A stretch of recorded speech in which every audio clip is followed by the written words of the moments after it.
다리오 왕이 문서창고라는 것은, 일절에 문서창고라는 것은요, 하늘의 기록 창고를 얘기합니다. 하늘의 기록 창고. 원래는 왕실 문서와 귀종품을 보관하는 공식 기록 보관소 같은 거예요. 금고 같은 거예요. 보물창고 또는 국가기록원, 오늘날로 따지면 국가기록원에 해당하는 겁니다. 한마디로 이 말은 지금 이들 안에 이게 진짜 성전이 이제 공식적으로 공인이 돼야 되잖아요. 근데 그거를 진짜 그 말이 고레스가 칙령을 내렸는지 안 내렸는지가 너무 세월이 흘러버려갖고 그걸 확인하는 중에 있습니다. 그렇게 하고 있기 때문에 그들이 그에게 서신을 다리오 왕에게 보냈고, 다리오 왕에게 이제 그 편지가 도달해서 이제 그걸 찾아보게 하는 겁니다. 문서 창고를 찾아보게 하고, 거기에서 보물을 쌓아둔 보물 정각에서 조사하겠다라는 말이 나오죠. 우리가 이 말씀을 잘 봐야 되거든요. 이 보물 창고, 보물 전각에서 조사하겠다. 여기가 핵심입니다. 우리가 여기에서, 즉, 이 말은 무슨 말이냐? 다리오가 보물 창고에서, 이 보물 전각은 보물 창고거든요. 보물 창고에서 잊혀졌던 그 문서를 찾아냈잖아요. 잊혀졌던 그들의 이 하나님이 고레스를 흔들어 깨우셔서 너희들 성전 다시 지어라 라고 했던 것을, 그거를 이제 공식적으로 하나님이 찾도록 다시 다리오 왕을 움직이신 거죠. 그렇게 하니까, 그렇게 다리오가 보물 창고에서 잊어버렸던 문서를 찾아냈듯 하나님도 우리에게 묻혀있던 나를 형통으로 인도할 기억을 열어주셨다는 거예요. 무슨 말인지 알겠습니까? 예, 하나님이 우리에게 나의 묻혀있던 내가 묻혀있었어요. 내가 묻혀있다는 거예요. 아까 묻혀있던 시간 속에 감춰진 보물이라고 그랬잖아요. 내가 보물이라는 거예요. 하나님이 나를 보물로 삼으시고 시작했다라는 것을 말씀하고 있는 겁니다. 그래서 형통으로 인도할 기억을 열어주셨다는 겁니다. 우리 마태복음 13장 44절을 볼까요? 마태복음 13장 44절.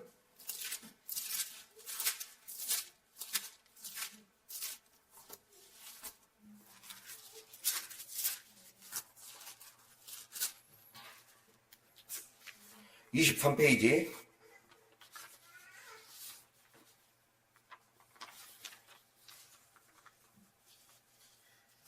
자, 13장 44절을 읽겠습니다. 23페이지.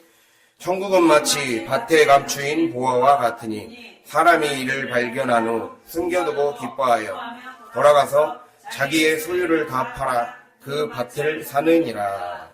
아멘. 자, 이 말씀을 보면요, 천국은 뭐라고 나옵니까? 마치 밭에 감추인 보화와 같다라고 나와 있어요. 천국이라는 것은 하늘의 영역을 말하는 거예요. 내가 이 땅에서 하늘의 지배를 받으며 산다는 것은 이 말이에요.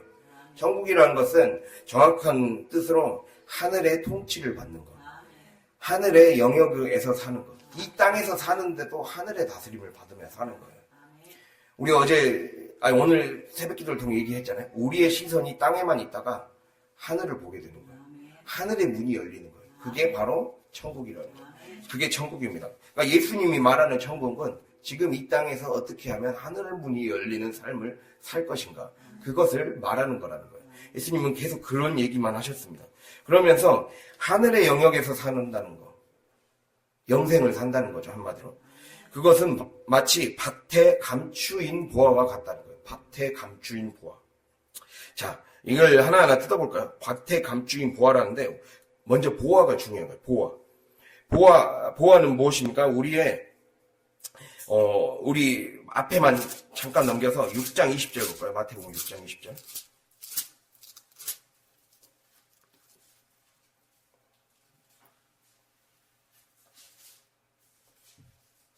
자, 6장 20절 보면, 자, 눈으로 따라오세요. 오직 너희를 위하여 보물을 하늘에 쌓아두라. 거기는 좀이나 덕룩이 해하지 못하며 도둑이 구멍을 뚫지도 못하고 도둑질도 못하느니라. 이렇게 돼 있죠.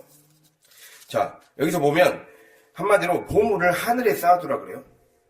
그러면 우리가 아까 지금 마태복음 13장 44절에 천국은 밭에 감추인 보화라 그랬죠. 자, 우리가 여기서 이 질문을 할 수가 있어요.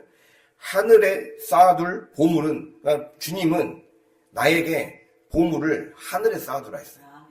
근데 그 하늘에 쌓아둘 보물을 어디서 찾을 거냐는 거예요. 그거를 밭에서 찾으라는 거예요. 밭에서. 하늘에 쌓아둘 보물은 밭에 감추어져 있다는 거예요. 그럼 밭이 뭐겠습니까? 밭은 바로 내가 발 딛고 서 있는 이 싸움터, 내가 발 딛고 서 있는 이곳이라는 거예요. 매일매일 하나님이 나에게 맡겨주시고 있게 하시는 삶의 현장, 여기서 충성되이 살게 하는 하나님의 장소라는 거예요. 이곳이 바로 밭이라는 거예요. 근데 중요한 게, 밭에 감추인 보화가, 여기서 중요한 게, 하나님은 우리에게 왜 밭에 감추인 보화에서 천국을 찾으라고 할까? 이게 중요한 거예요.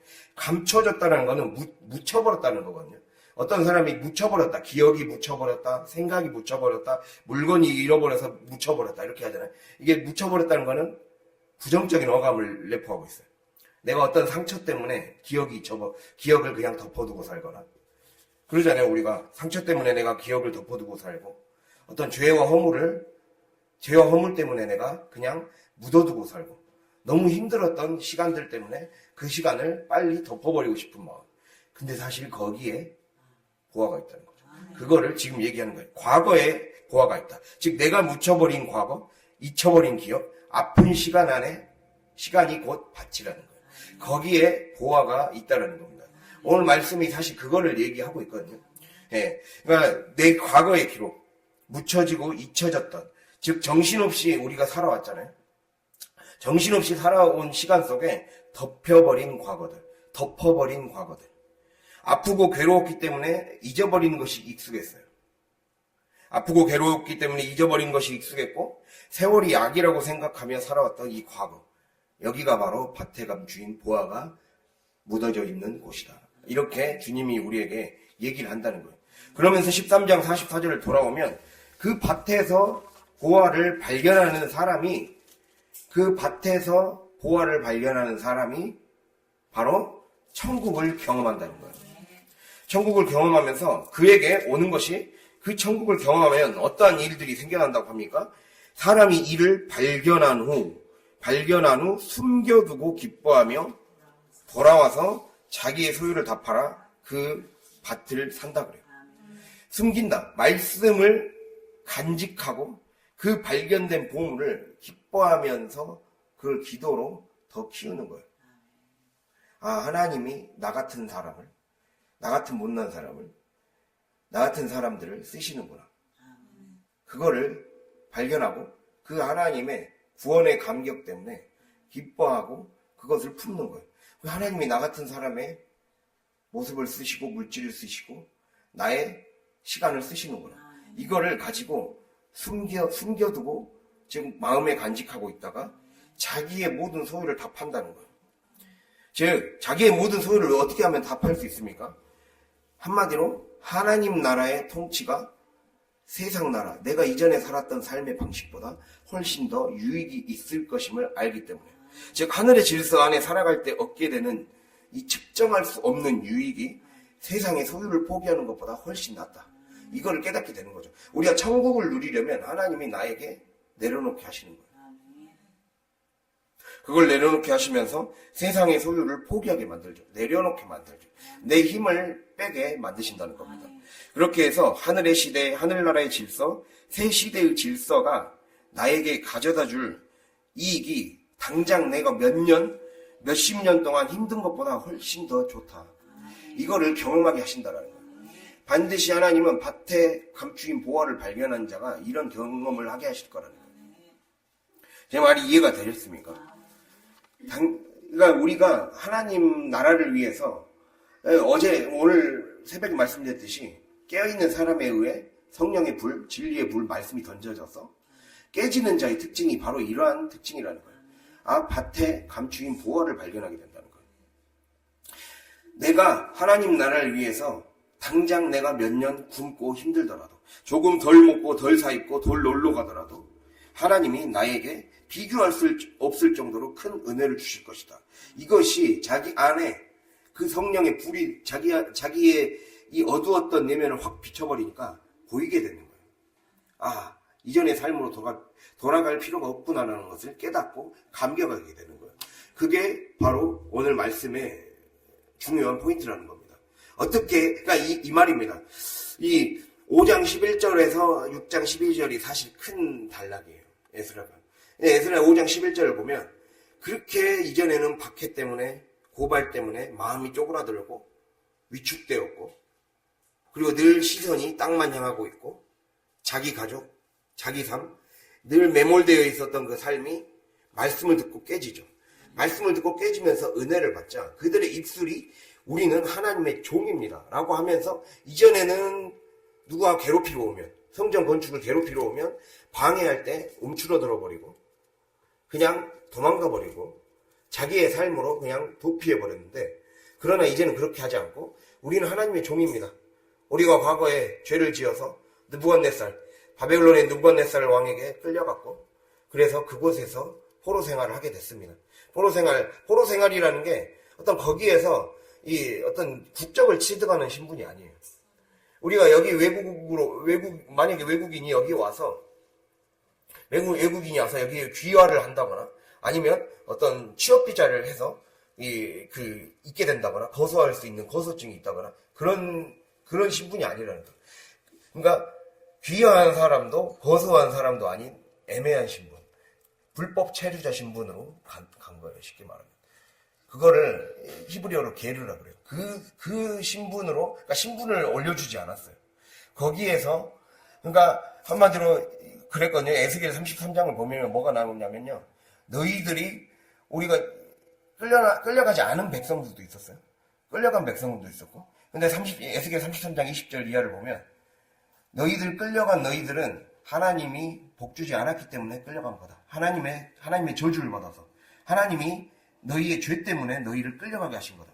우리는 이곳에서 남게 하신 걸 보니까 하나님이 우리를 복주시려고 여기에 남게 하신 거다. 이러한 왜곡된 해석을 하면서 그들이 거기에 간 거는 죄 지은 것 때문이다. 정당화시키기 시작했어요. 그래서 이제 하나님이 에스겔 선지자를 통해서 아니다.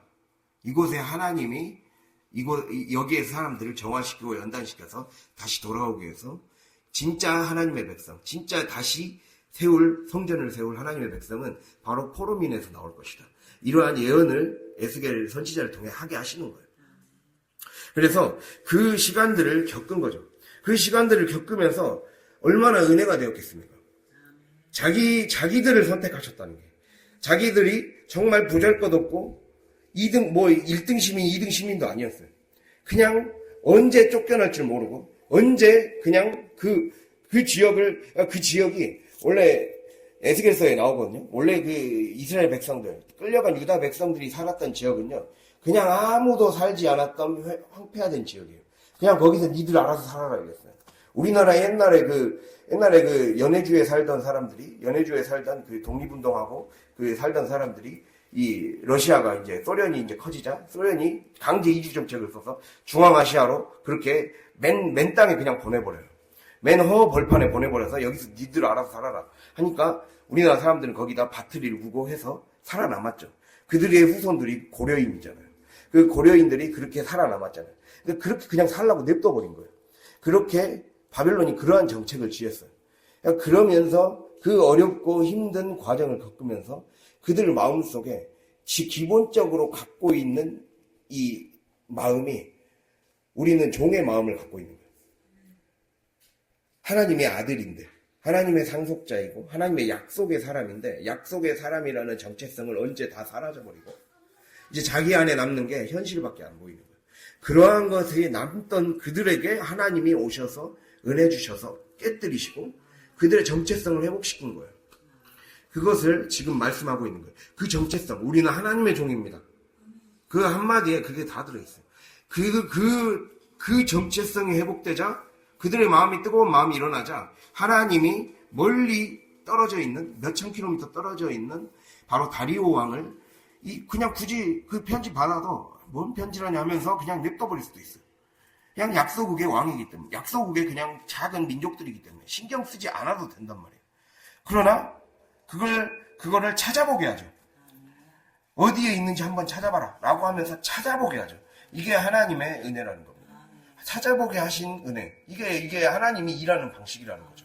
내가 깨지는 사람들, 하나님의 말씀에 깨지고 정말 내 안에 이 종의 마음이 깨지고 하나님의 마음, 하나님의 아들의 마음이 회복되기 시작할 때, 하나님의 아들의 마음이 회복되기 시작할 때, 그때 천군천사가 믿지 않은 자들까지 움직이셔서, 나라의 제도까지 움직이셔서, 이 먼지 켜켜이 쌓은 그 국가 기록원이에요.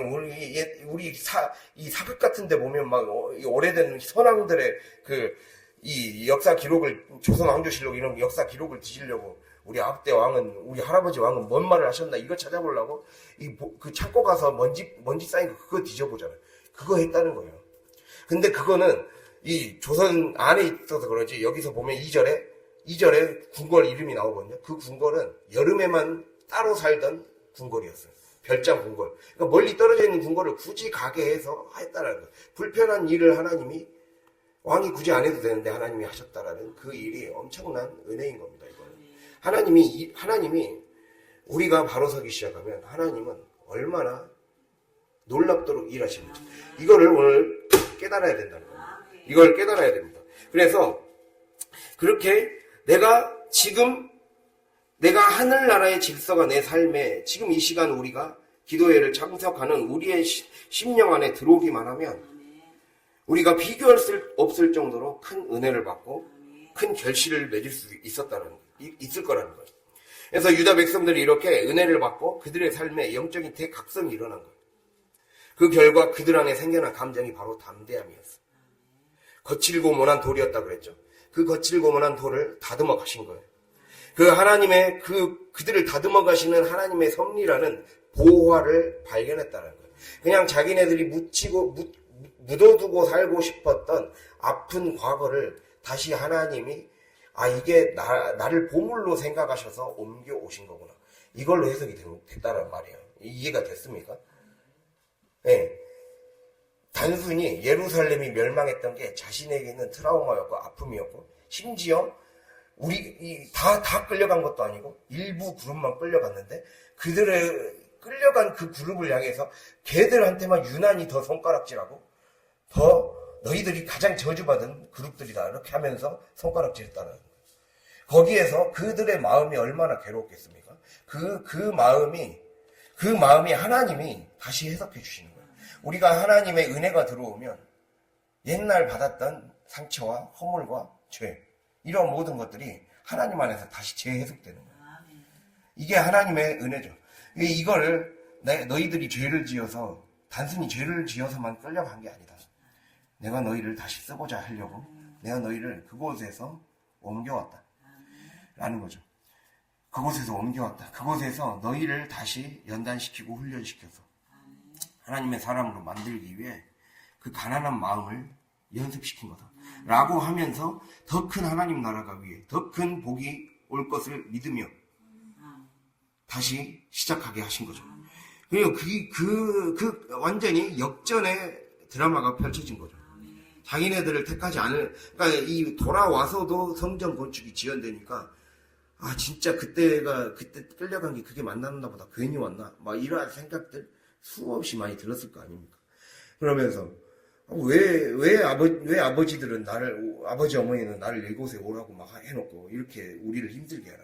이러한 생각도 들었을 거예요. 이거를 이겨냈다는 거예요. 이거를 하나님의 말씀이 그걸 새롭게 깨닫게 하고, 그들 안에 불이 붙게 한 거예요. 성령의 불이 붙게 한 거예요. 그래서 그들을 다듬어 가셨구나. 우리 전체를 다듬어 가셨구나. 우리가 가장 적은 그룹이었는데 우리를 쓰시는구나. 이거를 깨닫고 그 감격에 이 하나님이 감추어졌던 보화는 우리 자신이었네. 우리였네. 나였네. 내가 보화였구나. 나를 보화로 만들어내기 위해 원석 같은 나를 보석으로 다듬어 가고 있었구나. 이거를 깨닫고 감격에 겨워서 담대하게 우리는 하나님의 종입니다. 과거에 이러한 일들이 있었지만 우리는 하나님의 은혜로 다시 돌아왔고 은혜를 받아서 하나님이 이 고레스 왕을 통해서 감동시켜서 성전을 짓게 했습니다. 그걸 듣고 일을 하게 하신 거죠.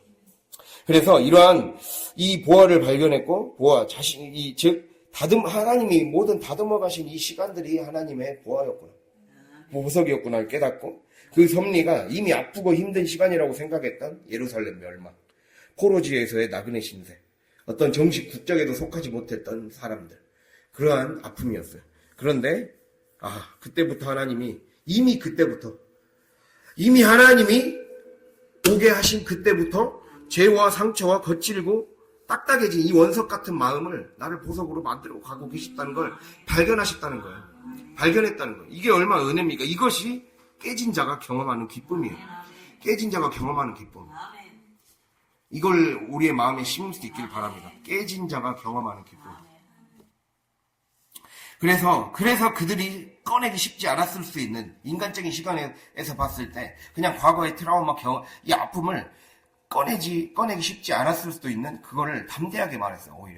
오히려 담담하게 말했고 오히려 신앙 고백을 얘기했어요. 자기네들이 이게 하나님이 하신 일이다. 하나님이 이렇게 모든 일들을 인도하셨다라고 고백할 수 있었다는 거예요. 오히려 그것이 그들의 신앙이 시작된 지점이었다고 고백하고 있는 거예요. 진짜 우리의 신앙은 거기서부터 시작되었다. 우리가 삶의 진짜 영성이 시작되는 분기점이 바로 시작점은 사실 아픔이에요. 아픔. 내 삶의 고통이 나를 시작하게 만드는 거예요. 그거를 우리에게 얘기를 하고 있는 거예요. 그 안에서 우리 안에 종의 정체성이 부서지는 거예요.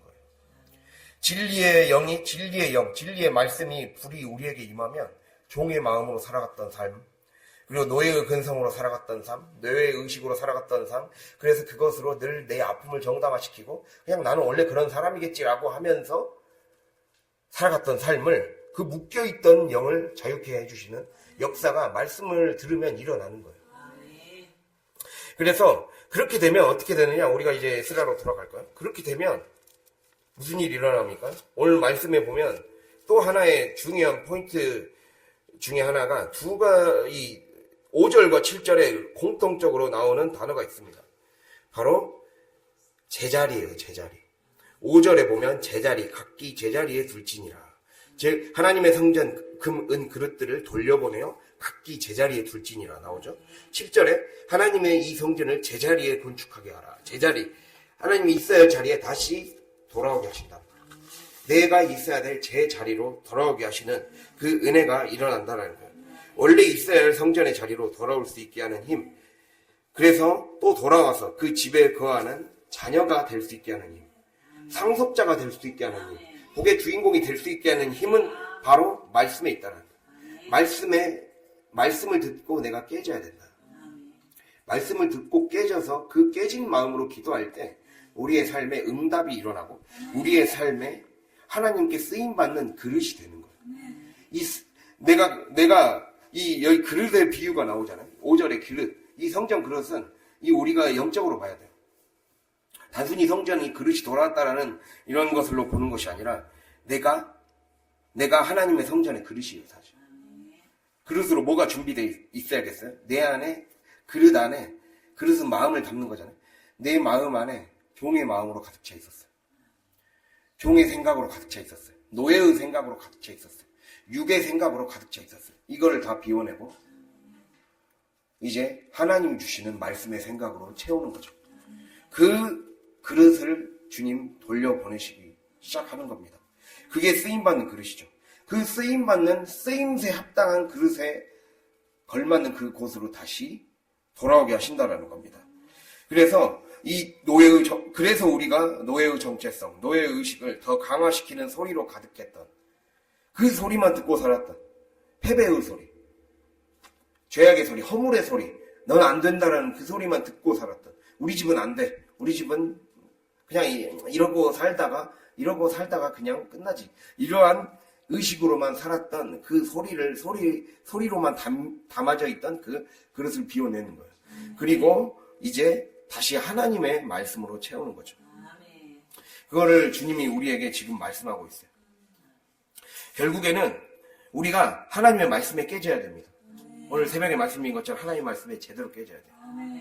그로 인해 가장 우리를 버렸던 그때라고 생각하며 땅속에, 밭속에, 기억 속에 묻어두며 살았던 70년의 시간을 하나님이 오히려 하나님의 준비의 시간으로 삼은 것처럼 하나님은 70년이 뭡니까? 완전수잖아요. 하나님이 내가 하나님을 믿고 붙잡은 그 순간부터 하나님은 나를 새기셨어요. 하나님은 나를 하나님의 기록에 새기셨어요. 그 기록을 왕의 명령을 통해 그 기록을 발견하게 해주신 거예요. 하나님이 나를 새겼다는 그 기록이 생명책에 이미 기록되어 있었구나. 그걸 다시 기억하게 하심으로써, 다시 기억나게 하심으로써, 이제 내가 너를 위해 일하리라. 그 일들이 본격적으로 시작되는 그 선포가 시작되는 거죠. 그래서 그 70년의 시간은 정말 우리가 하나님이 나를 사랑했구나. 하나님이 나를 이미 택하여 주셨고, 건져주셨고, 그래서 여기까지 오게 하셨구나. 그걸 깨달은 자는 이제 그 모든 시간이 은혜의 시간이었다는 걸 깨닫고, 이제는 달라집니다. 발견한 자는 기뻐하게 되죠. 아까 보면 2절 보면 두루마리를 찾았다 그랬죠. 5장 2절에. 그리고 우리가 아까 마태복음 13장 44절에 천국은 밭에 밤주인 보화를 발견한 자라 했죠. 발견한 자는 기뻐하게 됩니다. 우리가 하나님의 말씀을 듣고 하나님의 말씀이 내 삶을 지금까지 내가 성경에 가면 태초부터 나를 택하셨다 그랬어요. 하나님이 나를 창세전부터 택하셔서 나 같은 사람을 택하셨구나. 그것에 우리 안에 형용할 수 없는 성령님만이 주실 수 있는 이 기쁨과 감사가 우리 안에 몰려오기 시작할 때요. 그때가 기도가 응답이 열리는 때입니다.